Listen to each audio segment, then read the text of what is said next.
Ini what next? Lu mau nikahin dia atau apa? Plannya apa?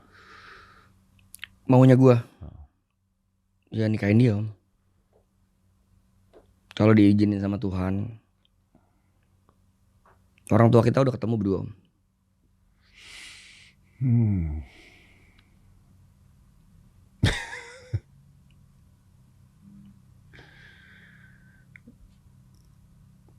Oke. Lu selama pacaran deh. Berarti udah berapa lama pacaran tuh? Dari bulan April. Oke. Oh, you love her so much, this much? Ya. Of course. Nggak ada sama sekali maksudnya, aduh, sorry ya, maksudnya, aduh, hamil lagi gitu. Nggak ada sama sekali.